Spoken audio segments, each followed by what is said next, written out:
et bienvenue dans ce nouvel épisode de l'Église Ensemble.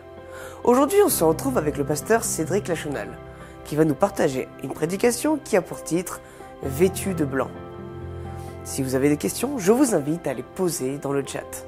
Je vous dis à tout à l'heure et bon sabbat.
Dieu Tout-Puissant,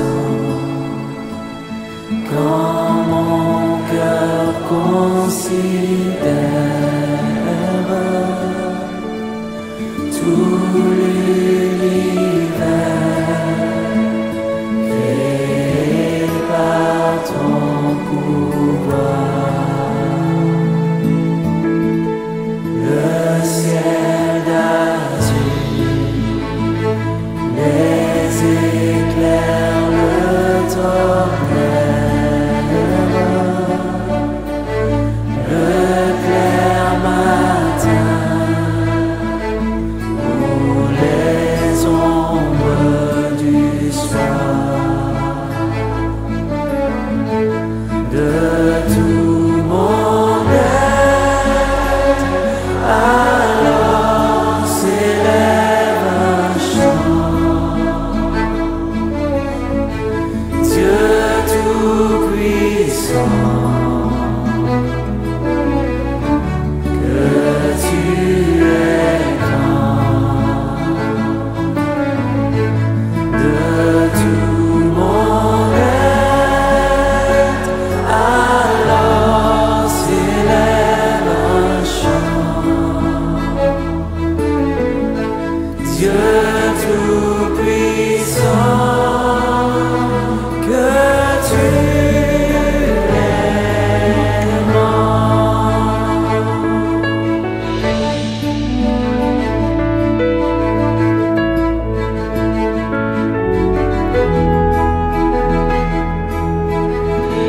Mais quand je songe au sublime mystère qu'un Dieu si grand a pu penser à moi, que son cher Fils est devenu mon frère, et que je suis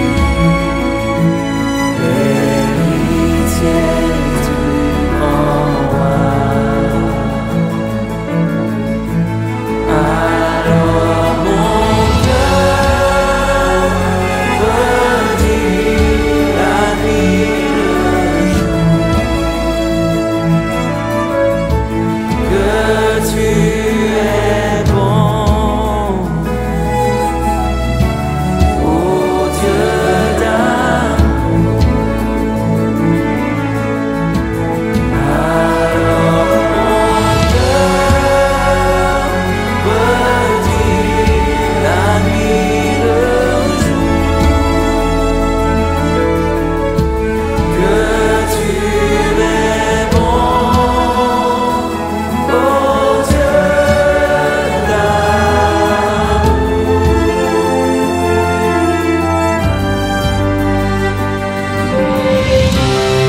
éclatant de lumière,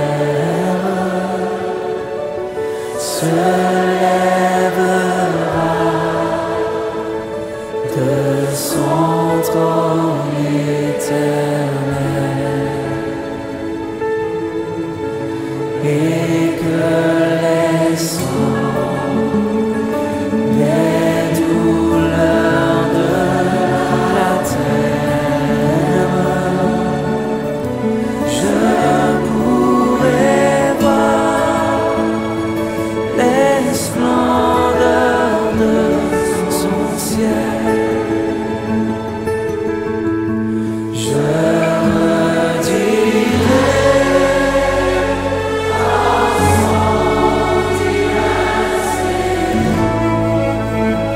rien n'est plus grand, non, rien que ton amour. Je redirai dans son divin séjour, rien n'est plus grand que ton amour.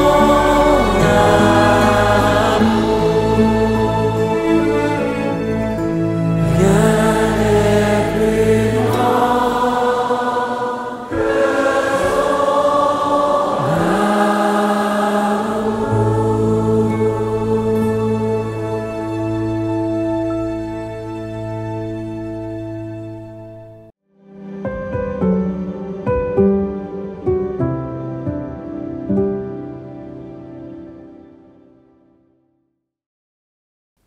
Bonjour à tous et bienvenue à ceux qui nous rejoignent ce matin à l'Église Ensemble. Nous allons prendre un petit temps aujourd'hui pour parler d'un texte que les adventistes ont particulièrement affectionné pendant de longues années et que certains affectionnent encore énormément aujourd'hui. C'est le texte de Laodicée. Cette lettre qui est adressée à une église qui, dans notre concept de l'histoire, est celle de la fin des temps, cette église eschatologique. Et donc, j'aimerais simplement reprendre quelques points et retirer une thématique simple du choix personnel, au travers le choix qui va être proposé du Seigneur dans certaines actions. Et je vous invite à reprendre ce texte, et je vous préviens déjà, je n'irai pas sur l'idée de la porte ou le Seigneur qui tape à la porte. Non, j'aimerais simplement m'arrêter sur ce que l'Église dit qu'elle est et sur la solution en fait que le Seigneur va proposer. Nous sommes donc à Apocalypse au chapitre 3 et les versets 17 et 18. L'ange de l'église de Laodicée parle. Et voici ce qu'il dit. En effet, tu dis, je suis riche, je me suis enrichi et je n'ai besoin de rien. Mais, tu ne sais pas que tu es malheureux, misérable, pauvre, aveugle et nu. Alors, je te conseille, et voici les conseils que le Seigneur va donner. Achetez chez moi de l'or purifié par le feu, afin que tu deviennes vraiment riche. Des vêtements blancs, afin que tu sois habillé et qu'on ne voit plus la honte de ta nudité, ainsi qu'un remède à appliquer sur tes yeux, afin que tu vois. Pour ceux qui sont intéressés, la dernière partie du verset sur ce remède, ce collier, a fait l'objet d'une prédication précédente et vous pourrez aller vous référer à celle-ci. J'aimerais donc m'arrêter sur le paradoxe, en fait, de l'achat de l'or pur et des vêtements blancs. Quelque chose qui est assez illogique dans son concept. Alors que le Seigneur déclare que ce peuple, que cette Église est en fait pauvre, eh bien, il va lui conseiller d'acheter de l'or purifié par le feu. Je ne possède pas beaucoup d'or, si ce n'est peut-être mon alliance, mais je ne vois pas comment pourrais-je, en fait, investir dans des lingots sans débourser de grosses sommes. Et donc, ce texte offre quelque chose d'absolument fabuleux. Alors bien sûr, nous le comprenons de façon métaphorique par rapport à cette pureté, par rapport à quelque chose qui est aussi durable. Mais j'aimerais rentrer en fait dans cette notion qui est très importante et qui est associée en fait au choix des vêtements qui vont suivre. Cette pureté est emmenée à son apothéose au travers ce revêtement d'un vêtement blanc qui apparaît en fait depuis le début. Alors que le texte ici fait référence à la nudité, eh bien nous ne pouvons pas ne pas nous rappeler de Genèse au chapitre 3, qui est une des premières réponses que l'homme aura vis-à-vis de Dieu. Je me suis caché car je suis nu. Et le Seigneur de demander comment tu l'as su. Et nous voyons en fait tout ce jeu par rapport à cette honte et le premier vêtement qui va être mis en place comme une couverture en fait de ce péché, de cette honte. Et dès le début, en fait, le Seigneur est en train de dire, voilà, tu vas vivre dans cette nouvelle perspective de vivre avec le péché. Et tu vas devoir vivre avec. Deux façons de voir les choses. Soit la façon défaitiste et de se dire « Ah, mais c'est les choses me tombent dessus et je n'ai pas le choix », ou alors de l'affronter et d'essayer d'accepter cette tunique que le Seigneur nous propose. Le texte biblique va reprendre la métaphore du vêtement dans énormément de situations. Aussi bien au travers l'histoire de Joseph avec cette tunique de couleurs absolument fabuleuses.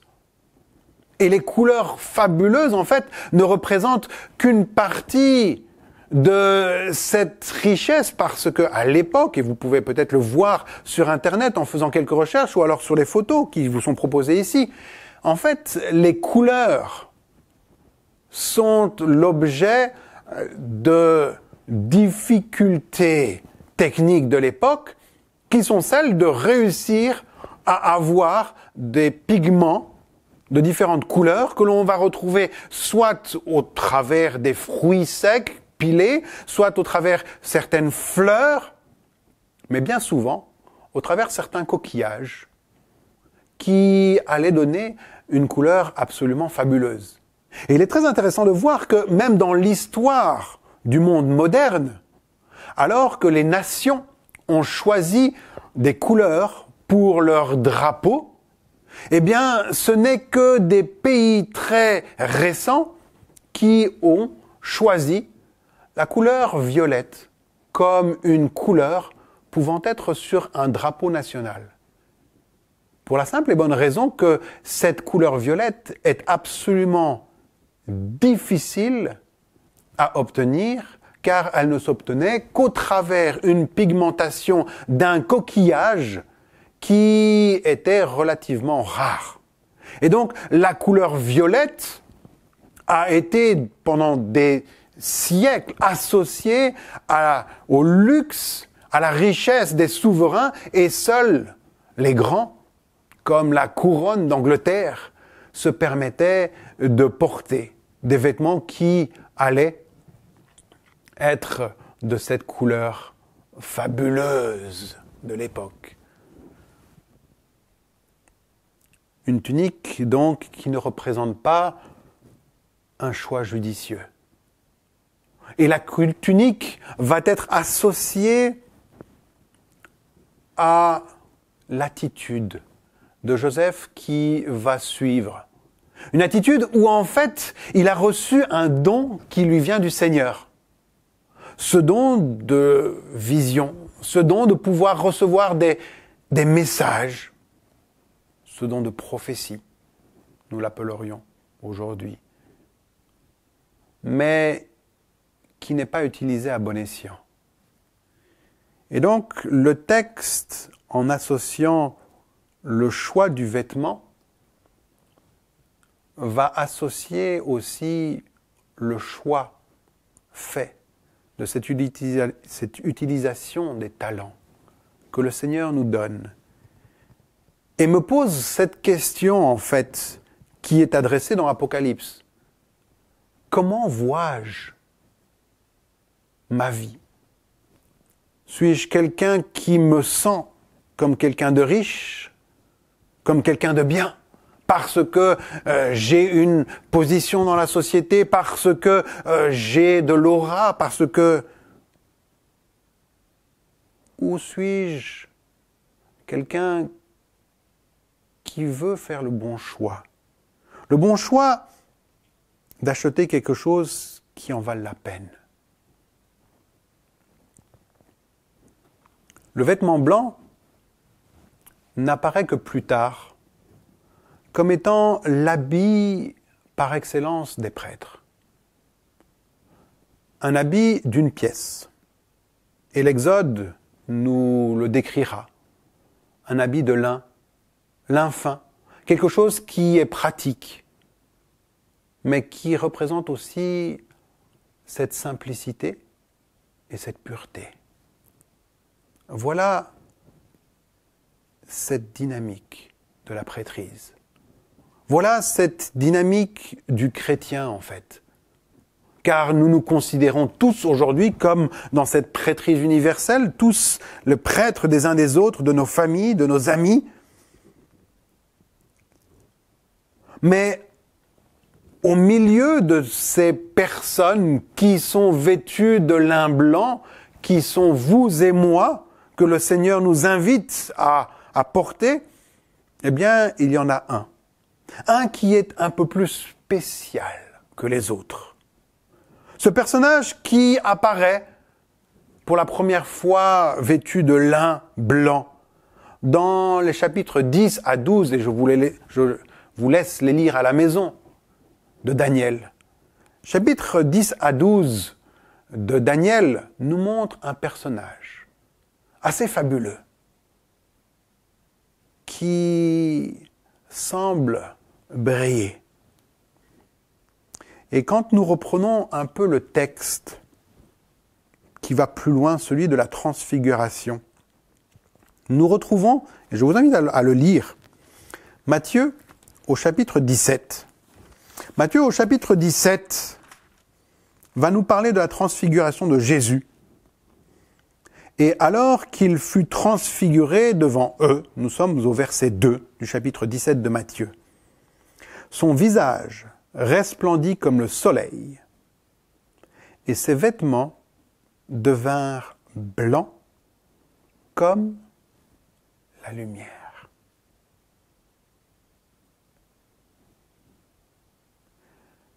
De façon intéressante, Matthieu ouvre ici le début de la fin du ministère de Jésus, au travers de cette transfiguration qui va être suivie des annonces de sa mort.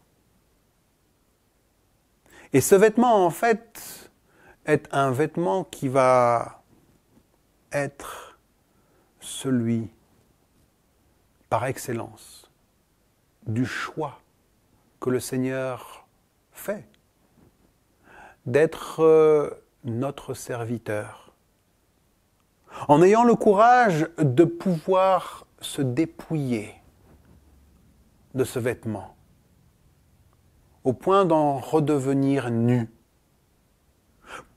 pour pouvoir exposer en fait le péché. Et dans ce mouvement où les Romains vont enlever ce vêtement qui ne change pas en fait, c'est ce vêtement blanc qui a été transfiguré avec Jésus et qui va aller jusqu'à la croix, ce vêtement ne va pas être déchiré, nous dit le texte. Mais de façon encore plus forte, le texte nous montre que le Seigneur va enlever cette couverture qu'il a promise depuis le début, pour couvrir ce péché, pour pouvoir s'en dénuder, d'exposer le péché sur la croix et de le clouer là-bas. Alors que nous revenons à ce texte d'Apocalypse, au chapitre 3, où le Seigneur est là dans une église eschatologique. Il est en train de dire, voilà mes amis, il y a beaucoup de problèmes dans votre communauté. Je vous demande de faire un choix, celui de réaccepter, de porter non pas une tenue qui nous montrerait notre excellence, notre sainteté, non, mais une tenue qui démontrerait un choix que nous faisons. Comme dans cette parabole du banquet, alors que les convives se retrouvent tous devant le Seigneur, il y en a un qui n'a pas accepté cette tenue. Et le Seigneur de lui poser cette question dans Matthieu 22. Mon ami, comment as-tu pu rentrer habillé ainsi? Que nous puissions, aujourd'hui encore, revêtir notre vie de choix qui soient en adéquation avec nos valeurs, avec la pureté de nos cœurs, que nous puissions faire ces choix personnels, jour après jour, qui ne soient pas des choix recherchant de la pigmentation, au fin fond de la mer Méditerranée, mais que ces choix puissent être basés sur une volonté simple de suivre les traces de notre Seigneur Jésus-Christ.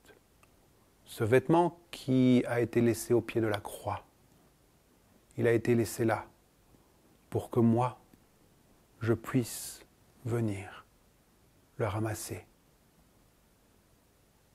et m'en habiller. Et bien que je puisse suivre notre Seigneur, que nous puissions suivre notre Seigneur dans cette voie, aujourd'hui et les jours à venir, dans son attente prochaine. Amen. Merci au pasteur Cédric Lachenal pour ce temps de partage. Comme vous le savez, vous pouvez donner vos offrandes en cliquant dans le lien qui se trouve en description. Je vous dis bon sabbat et à la semaine prochaine.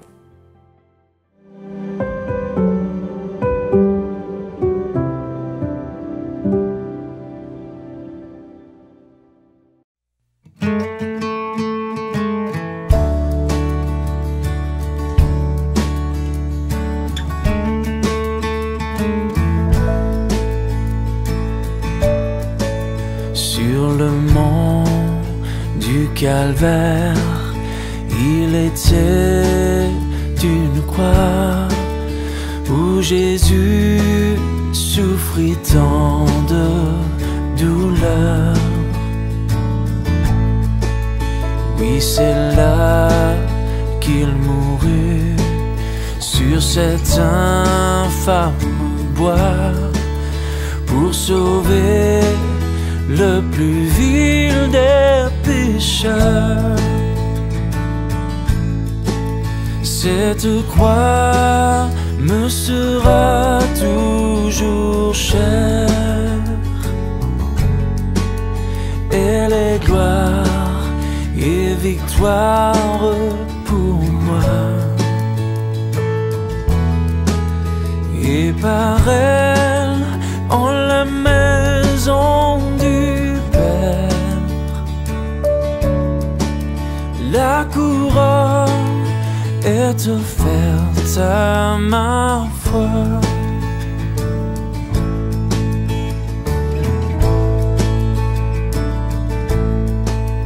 M'appuyant avec foi sur la croix de Jésus, sa bannière, je veux la porter jusqu'au jour bienheureux où parmi les élus dans le ciel je pourrai l'exalter. Oh, oh. Cette croix me sera toujours chère, elle est gloire et victoire pour moi. Et par elle, en la maison du Père, la couronne est offerte à ma foi.